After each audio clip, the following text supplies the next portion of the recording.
From Music Row in Nashville, Tennessee, this is Hope for the Caregiver, the nation's #1 radio program for the family caregiver. More than 65 million Americans right now are putting themselves between a vulnerable loved one and even worse disaster. 65 million people. How do you help those folks? What does that look like? Well, it looks like listening to this show. It looks like tuning in to hear somebody with 3 decades of experience get us to a place of safety where we can catch our breath. We can take a knee if we have to, and then we can start developing healthy strategies of how we can live a healthier, calmer, and dare I say it, an even more joyful life as a family caregiver, no matter what we're dealing with. We're not promised, sunshine and rainbows here, but we can live calmer. We can live healthier. We can live more joyfully. Pain is unavoidable. Misery is a choice. And so we are thrilled to have you with us. If you want to be on the show, 877-655-6755, 877-655-6755. Also, you can go to Facebook, and we are sharing this live. You can watch it live on Facebook Live at Hope for the Caregiver. Hope for the Caregiver. And you can also follow along later on. We podcast it at Hope for the Caregiver, the podcast. And the YouTube channel is, hold on, wait a minute, write this down, Hope for the Caregiver. That is the name of everything we're doing. And we have a great time doing it. 877-655-6755. And when you call, you will be routed to the man himself, the Baron of the Board, the Sultan of Sound, the Earl of Engineering, the man who put the word care into caravan. He is John Butler, the Count of Mighty Disco, everyone. You see, when you say things like that, and I have a song that pops into my head. And I was thinking of a Dodge Caravan. Oh, a Dodge Caravan. Okay. You ever drive one of those, John? I unfortunately. I did too. Yeah, I did too. Yeah. Well, you say caravan, and I think like Silk Road, or as people of my generation will understand, the Oregon Trail. Well, I was thinking if John Bon Jovi, changed the lyric as I'm a caregiver in a handicapped accessible caravan I drive. I'll get you to the doctor, dead or alive. Oh, no. Oh, man.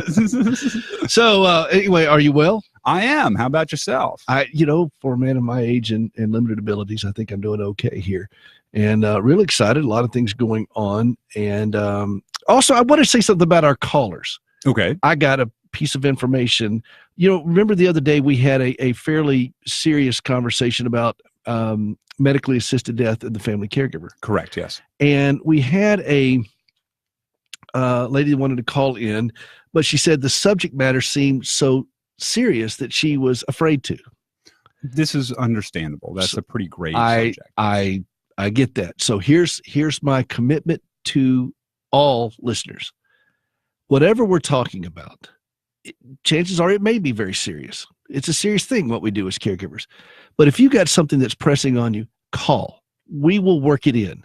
We can take one of the things I've learned on this show, we can take right turns. Oh, absolutely. I mean, remember in Batman with Michael Keaton when he hooked the grappling hook to the light and then took that turn with his Batmobile? Yeah, do you remember that? Physics aside, that was a fantastic scene. That's what we do on this show. And we have a ton of fun, and we do we say a lot of things in jest, but we understand that when you have something that is very serious, we're going to treat it with the respect it deserves. Or just a practical question. Yes. We'll get, I promise you. So if no matter what we're in the middle of, call, because we will, don't shortchange yourself. If you got something that you're struggling with that you need to talk about, this is the place for you, because so many caregivers are isolated. That's why we do this show.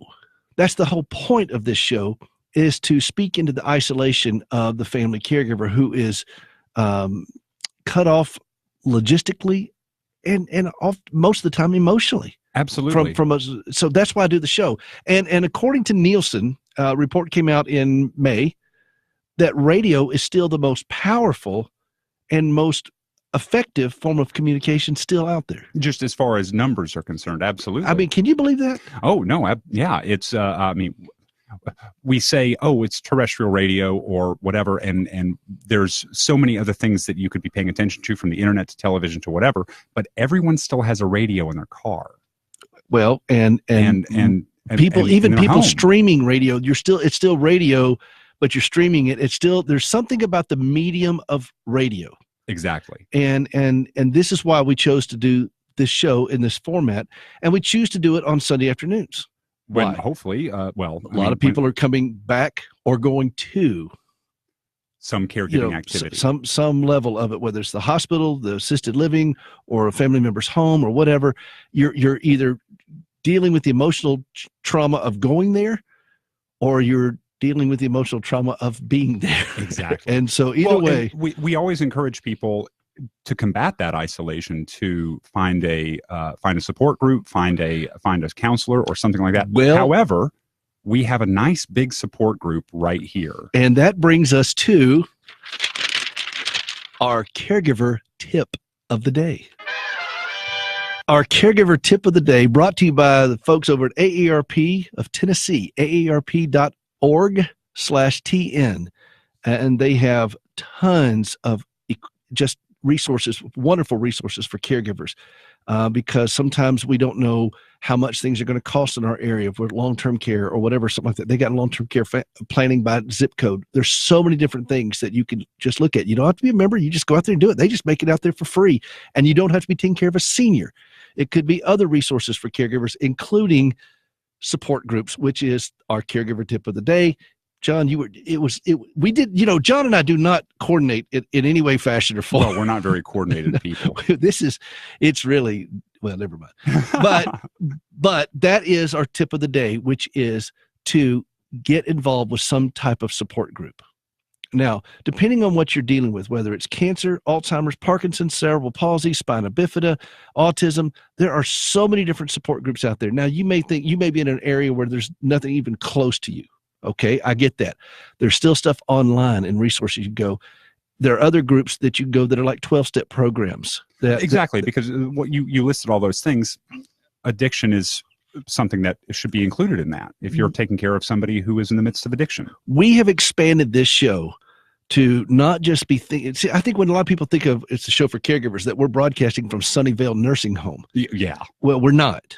We're broadcasting from Music Row in Nashville, Tennessee. But we deal with autism to Alzheimer's, cradle to grave. There are all kinds of things going on, whether it's Down syndrome, whether it's traumatic brain injuries, whatever. And in mental illness and addiction and substance abuse, those are also things that affect us and thrust us in the role of caregiver. Whether we want to identify that or not, that's what we're doing, because you're standing between a vulnerable loved one and even worse disaster. And so how do you deal with that? And so where do you go for support with that? Well, there are a lot of 12-step programs out there for that. One of them is Al-Anon, and it's a great resource to go. It may not be the exact fit for what you're doing. Neither will any support group be. Nothing's going to be perfect for what you're dealing with. Okay? Because we're all unique. This is the way. But the point is not to be perfect with it. The point is to make progress with it. And you can glean all kinds of good stuff from it and just be around people who are trying to wrap themselves around something that is bigger than them, and they're struggling with it. And that helplessness that they're struggling with, that becomes the teachable moment for all of us. And you want to hear your story through someone else's mouth, because that's all of a sudden then you are pushing back against that isolation.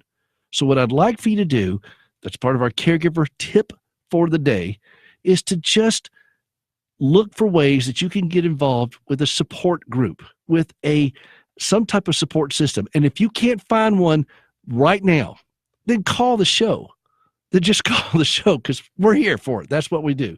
All right, let me get to, we'll take one. John, can we squeeze in a call before the break? We absolutely can. All right. We're going to go to Aileen, who is in Fort Walton Beach, where my wife is from. Aileen, are you with us? Yes, I am. Hi, Peter. Well, happy Sunday. Happy Sunday to you too. How are you doing? Doing great, and I am having just want to tell you about the income options while caregiving. It's an online workshop that starts tomorrow, and I'll put the link in the chat if anyone's interested. It is a free please do. online workshop for caregivers. Well, now, it is free. Yes, it is free. Free is good. Yes, free is good. And we will go through all the options available to caregivers that want to get back in the game. Sometimes they feel trapped. They feel like they're not living up to their potential. They feel like they are not doing what they were called to do in life. And this will not only show them options of what they can do, but with their caregiving situation. Wonderful. Would you promise to put that link up there in the chat on Facebook, and then I will put it out on the podcast, and I'll put it out on social media, and then our Hope for the Caregiver page on Facebook and Hope for the Caregiver. Also, we have a group that you can join. We have a Facebook group called Hope for the Caregiver that you can join, and it's also a place just to connect folks for resources. So, Aileen, that is a great tip, and thank you for that. All right. And I love your tip of the day about support groups. Everyone needs to be in a local support group and an online support group. I could not agree more. If you try to do this alone, it's only a matter of time before you crash and burn. Take it from the crash test dummy of caregivers himself. That's what I am. That's what I've done. Hey, look at me. Those of you watching online, don't let this happen to somebody you love. This is what can happen. So Aileen, I appreciate that a lot because the finances is a big part of this, and a lot of people don't. Now, do you guys help people get back? I'm going to squeeze this in real quick, John. Do you guys help people kind of get back in the workforce, look at resources to help them as caregivers or just as entrepreneurs or just what? It's both. We're going to go through options depending on what their situation. Some people can work at home. Some people have no other choice but have to do it in their home. Some people have some help and can go outside of the home, but we're going to look at all the different options, and we are going to hear from real caregivers that are doing this successfully right now and model them. Awesome. So she's going to put that on, you can go to facebook.com right now and get the link, and we will give this out later on the website and on our Twitter feed, which is Hope for Caregiver. I've got so many things out there for you all. Please take advantage of it. That is our caregiver tip of the day. We've got to go to a quick break. John is just screaming at me through the glass. This is Peter Rosenberger. This is Hope for the Caregiver. We'll be right back.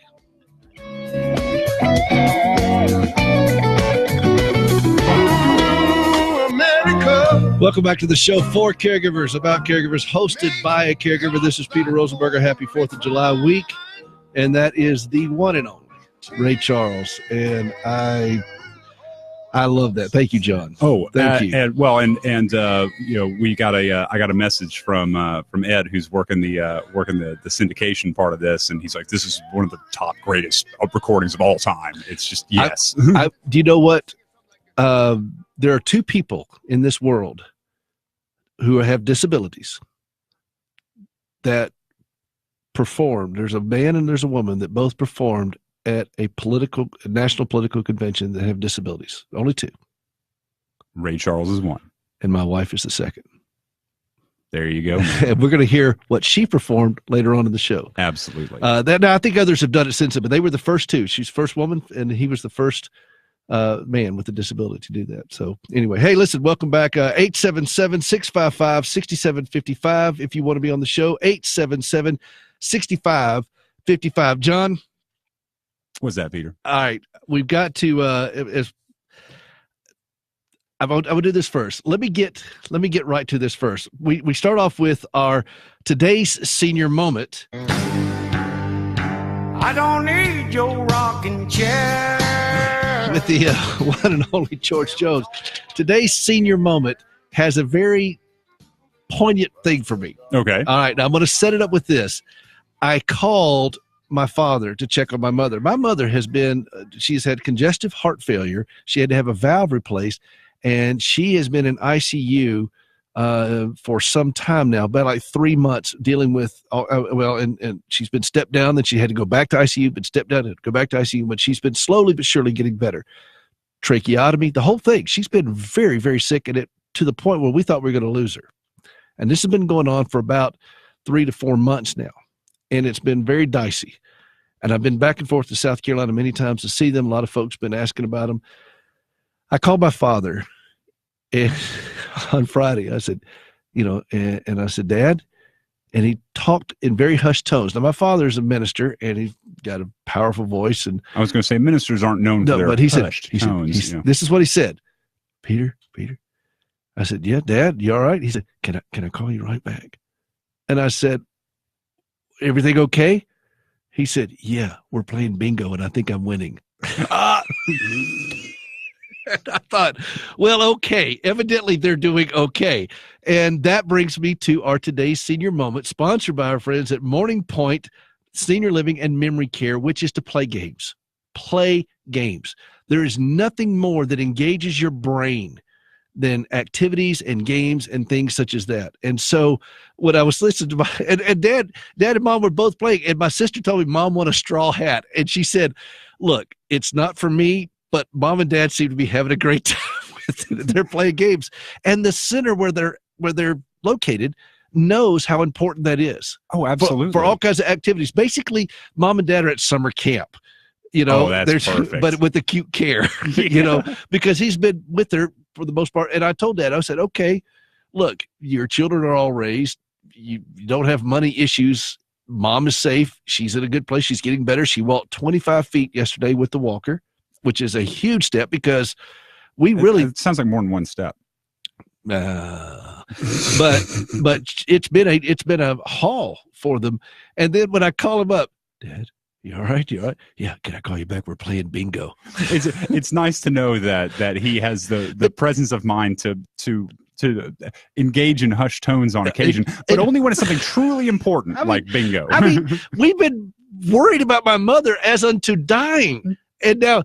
Yeah, I'm playing bingo. We gotta go. And I thought, okay, bingo is important, I guess. And but she won a straw hat and he won something, and they're very happy. And I think they got arts and crafts next week or something. I don't know what they're doing. They're vacation Bible school. I don't know what they're doing, but you know what? I'm glad that they're doing it. But the center where they are in South Carolina understands the importance of engagement like this to keep them fired up, because so many times when you're dealing with a sickness, with aging, with an impairment, doesn't matter if you're young or old, you lose touch with the nimbleness of your mind.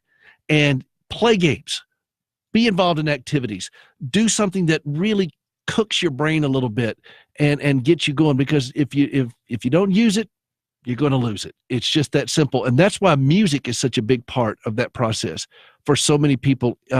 Music therapy now, because it stimulates your mind. You remember these things. And remember that show we did with the folks that had the music thing, that they make those customized music lists? Yeah. I love that. And I've been in nursing homes before where I'll be playing a hymn, and boom, somebody who's checked out all of a sudden is right there with me saying every word. Gracie, a friend of ours, was in a nursing home. He was in hospice and he was dying. And Gracie sang to him for 2.5 hours. She just had the hymnal going through it. He's mouthing every word with her. And I thought you've got to stimulate, play games, engage. That's our today's senior moment. Please do that for yourself. This is Hope for the Caregiver. We've got to take a quick break. Chris Latham and the band are firing up.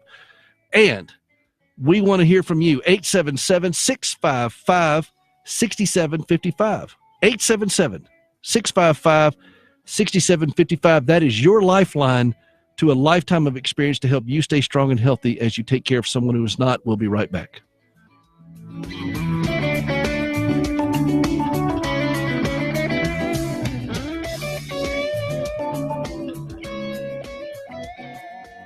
Welcome back to the show for caregivers, about caregivers, hosted by a caregiver. This is Peter Rosenberger, bringing you 3 decades of experience to help you stay strong and healthy as you take care of someone who is not. Happy 4th of July to you, and I hope you have a great time with your family. Holidays are hard for caregivers in general. We tend to have to make it special for someone else. I hope you'll be able to carve out some time for yourself. Do something for yourself this 4th of July, and more than just cook a burger on a grill, maybe do something that satisfies something in your heart. I don't know, man. Cooking a burger on a grill satisfies my heart. True. That's true. You feel free to do that. But in addition to that, of course, a couple things real quick. Also, I want to welcome to the show WJMM 91.1 FM in Jacksonville, Florida. I was going to say which one. And no, wait a minute. I'm sorry. That's not it. It's WMUV in Jacksonville, Florida, and it's KCAM in Glen Allen, Alaska. Hey, all right. Glen Allen, Alaska, KC AM out there. So we've gone from Glen Allen, Alaska to Jacksonville, Florida, Seattle, Minnesota. We're up in International Falls, Minnesota. I mean, it's Charlotte. It's Greenville, South Carolina. We're all over the place, and it's only going to grow. The show is taking off, and we're adding more stations to the show. It's very exciting. Well, it speaks to the incredible need. There is a huge need, and we recognize that. And I thought I'd take a moment. I don't normally do this, but oh, by the way, sorry, 877-655-6755 if you want to be on the show. 877-65. I get this wrong every time, John. We got to slow down. All this head, so little brain. I got somebody on Facebook, my friend John on Facebook, has said, have you colored your hair? Are you kidding me? Does this look colored? I mean, it looks transparent, buddy. It's not that my hair is gray. It's just that I'm so awesome that my hair sparkles. I'm going with that one. Going with that one, okay? I've got Arctic blonde hair. 877-655-6755. And the reason why I stumble over that number, because it's still a new number for me. Yeah, absolutely is. Because we went syndication. And we are the first radio show to go syndication for family caregivers. Nobody's ever done this. And then we just keep adding more and more stations, and it's really growing. It's a lot of fun. Why am I doing this? Well, you ever have those flashbulb moments in your life where it all just kind of hits you at one time and you're never the same from it, from some type of event? In my case, that happened about, how old am I now, John? I'm pretty old. I mean, I got an autographed copy of the Bible. So I'm thinking that's it's happened almost 30 years ago. And I was at the hospital with Gracie, and she'd had a pretty ugly surgery. This was, with all of her surgeries are trying to repair damage for the most part of this terrible wreck that she had back in 1983. And she was just a young woman, got behind the wheel of a car and drove off to meet a friend in the middle of the day, fell asleep at the interstate, slammed into a cement abutment. We did an interview together at a radio station up in Canada about a week and a half ago, and she was telling that story. She said, and I hit a cement abutment, and the guy just let loose on her. He said, "Oh, no. Cement, what is cement?" And I said, my girl is Southern. And but she hit a cement abutment and just broke everything. I mean, it was a horrific wreck. Well, she came back to college a while after recuperating for a while. She'd had about 20 surgeries, and that's when I met her. And I thought, well, I didn't have any frame of reference. How bad could this be? She came back to college. Yeah, I saw she limped, and she had a distorted right foot particularly that kind of turned inwards, where they had kind of had to reattach it. It was, her right leg was severed in the wreck, and they reattached it. And she limped, but she had this just amazing personality that transcended this. Sometimes people lead with their disability, not her. And she just bubbled into my life. And then I heard her sing, and that was it for me. And I thought, well, okay, that's it. I'm going to take care of this girl for the rest of my life. But I had no idea what that meant, what it would cost me, and how well I would do, how miserably I would fail. I am the crash test dummy of caregivers. So we're into a couple years into marriage, and we're still trying to save that right leg. It's been causing all kind of problems. So they did this surgery, and it was a pretty ugly surgery.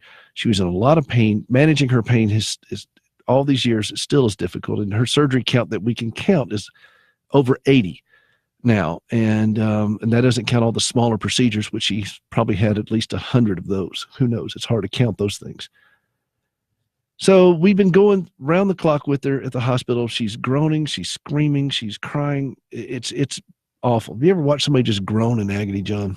Oh yeah. It's the most helpless, frustrating thing. And I was going with no sleep. And we had already had a child. He was a little boy. Parker was our little boy at the time. He just really not even hardly a toddler. And grandparents were watching him, and And the doctor had said, if you guys are going to have children, have them young, because we didn't know if she could have children. And I said, well, baby, the doctor says we got to do this. And I got a prescription and everything. I don't know if that's covered under Obamacare, but I bet it's covered under Clinton care. And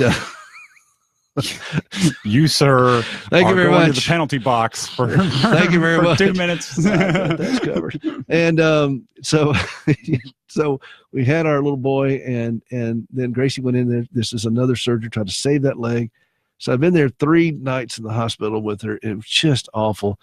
And it was about 2 a.m, and she woke up in the middle of the night, and I'm sitting there in a chair beside her, and she said, can I get something to drink, some grape juice or whatever? So I kind of staggered down to the nurse's galley. By that there was a different time these many years ago, and I kind of made myself at home. It was kind of my own kitchen down there. And so I went down there to get her some juice and came back. And again, this is 2 a.m, 2:30 in the morning.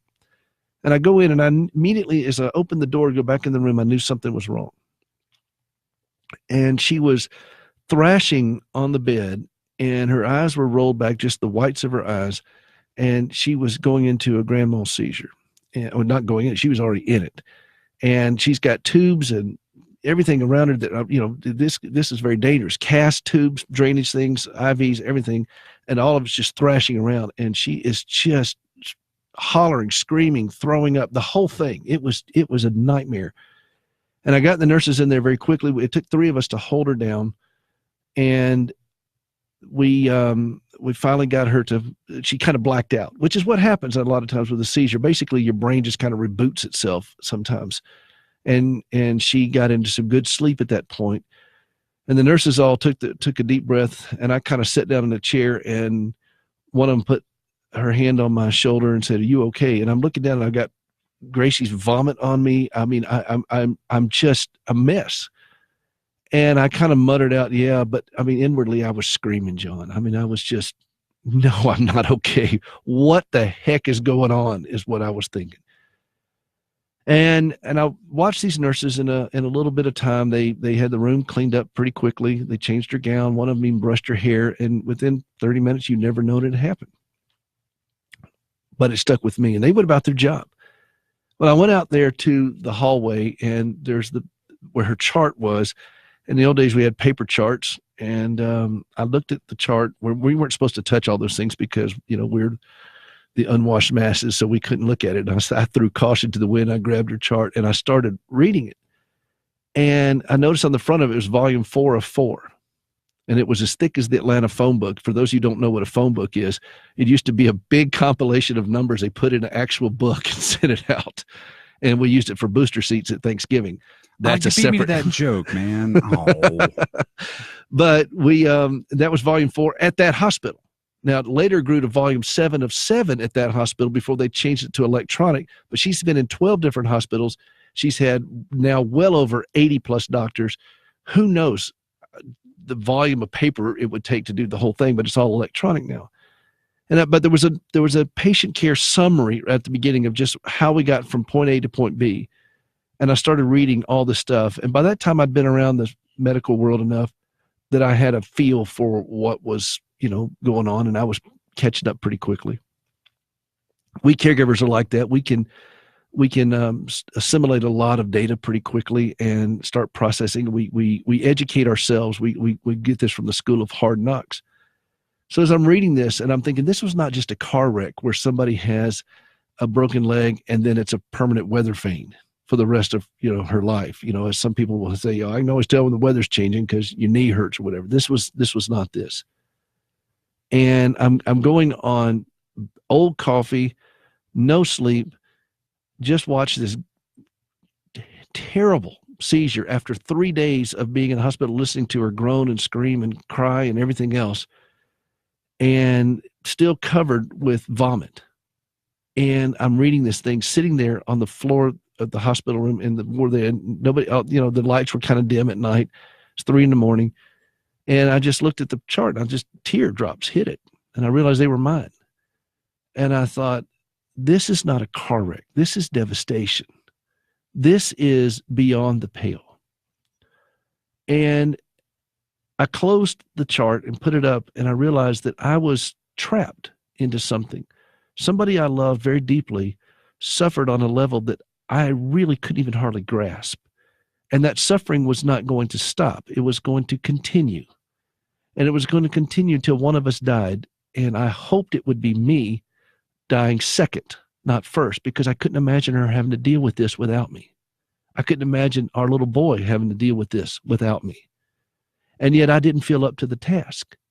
And I didn't know who to call. I didn't know what to do. I didn't know any of these things. Flash forward to some years later, I was at a place where somebody said, you need to write a book. And I thought, okay, well, what would I do? What would I say? What would I say to my fellow caregivers? What's going on? Because a lot of people write books about this stuff. And I decided to write a book that was different. I wanted to write a book to that young man who was sitting there on the floor at 3:00 in the morning, reading through his wife's chart covered with her vomit after watching this, and say, okay, son, here's what's coming down the pike. And it's going to be a long road. The valley of the shadow of death is going to be a very long valley. And here's how you're going to deal with it. Here's what's going to happen when you screw it up. Here's where you're going to get the courage to make amends. Here's where you're going to have to get the courage to step back into the game. Here's how you're going to navigate safely through this without being a casualty of this. And that's what I wrote. I've got enough scars and enough pain and enough failure in my life that qualifies me to say these things. And so I started writing these things out. And that's what this book is, Hope for the Caregiver, that came out. And it's and then the show evolved from that and so forth, because I realized there are a lot of people in those moments right now that are just stunned. They do not know what to do. They don't know who to call. They are full of rage. They are full of despair. They are full of fear, sometimes all at the same time. And they feel guilty for feeling any of it and all of it. And they don't know what to do. They don't know how to pray. They don't know what to say. They don't know who to call. They don't know where to go. They sit there in church and listen to everybody talk about victory in Jesus, and they don't feel it at all. They wonder, what have they done to just hack God off that God's going to allow this? They hear people from pulpits tell them to have enough faith to believe. And they're thinking, how do I do that? Do I squint my eyes real hard when I pray? They don't know what to do. And so they suffer along in silence and gradually lose themselves in the story of someone else to the point they don't even know how to even process these things anymore. That's why I do this show. That's why I started doing this, because that 26-year-old version of me, and I can go down the list of so many caregivers that I've known and continue to meet across this country, across the world. I hear from people literally around the world who email, who struggle with this, whether all the way to Australia, name it, I got it. And it comes in because it's like, almost like the first time they're hearing somebody just brutally walk into this, frankly, with enormous clarity, say, here's the path to safety, not the answers, because I don't have answers. Anybody tells you their answers, run away from them, because they'll lie about other things too. There are no answers to this on this side of heaven, but we're not looking for answers. And there's no answer that somebody's going to say to me, here's why Gracie has to suffer. And then I'm going to go, pop my head and say, well, I feel better now. That's not what it's about. It's about assurance that you can get through this. You can do this, but you can't do it alone. And that's why I'm here. That's why I'm doing this show. That's why I show up and do it, because I know what it feels like to be so isolated and alone. And I don't want you to have to do that. I want to be the best steward of what I've learned through this. And that's why I do the show. And I'm glad you're with us. We got to take a quick break. 877-655-6755. 877-655-6755. Thank you for allowing me just to share a little bit of that with you. And we'll be right back. This is Hope for the Caregiver.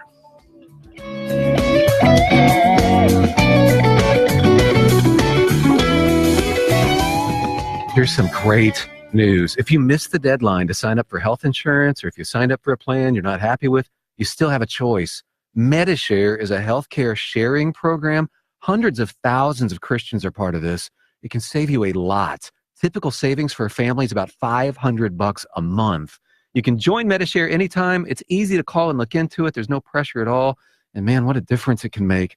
855-25-SHARE. That's 855-25-SHARE.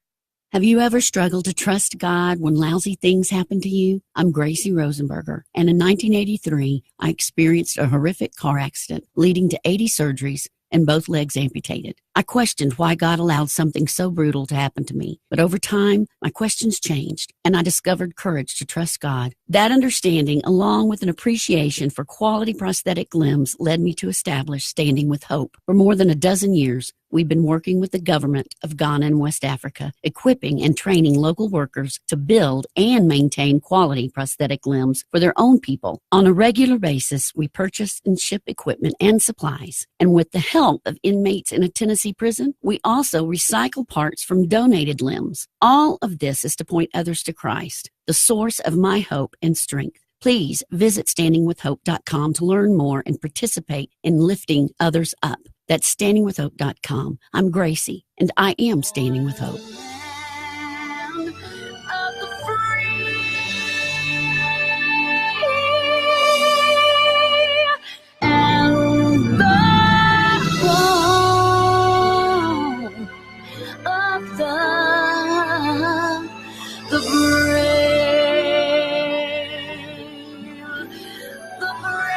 Welcome back to the show for Caregivers About Caregivers, hosted by a caregiver. This is Peter Rosenberger. That's my wife, Gracie, John, and thank you for playing that. She sang that at the groundbreaking ceremony for the Amputee Training Center at Walter Reed Army Medical Center. She got some pipes on her. She does, and she sang that at the Republican National Convention 2004 in Madison Square Gardens. First woman with a disability to ever perform at a political party's convention. I love it when she sings the anthem. She said, "I sing for men and women who had their legs blown off, and I want to remind them of why they did it."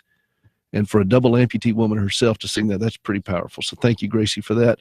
Hey, welcome back to the show. We're glad you're with us. We're going to get to the phones here. We got just a little bit of time here. Also, want to let you know about Standing with Hope real quick before we get to the phones. Standingwithhope.com. Gracie is going to go with us over to Africa next month, and we're going to be doing prosthetic limbs for fellow amputees out there. This is a vision she had when she gave up her legs.